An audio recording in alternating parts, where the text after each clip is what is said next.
Значи, кај ценовната стабилност и одржување на девизниот курс не очекувам проблеми, имајќи во предвид дека монетарната стратегија веќе долги години кај нас покажува успех, односно Македонија одржува фиксен девизен курс на денарот, а и со тоа бранејќи го курсот ја одржува инфлацијата.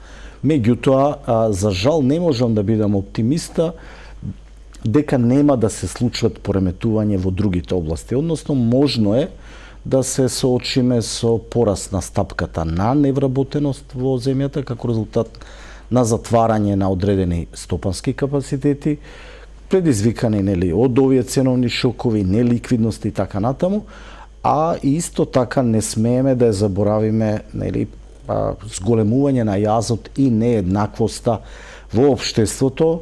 Веќе податоците покажуваат мерењето на нееднаквоста се прави со еден така наречен Джини коефициент, дека тој веќе расте во Македонија.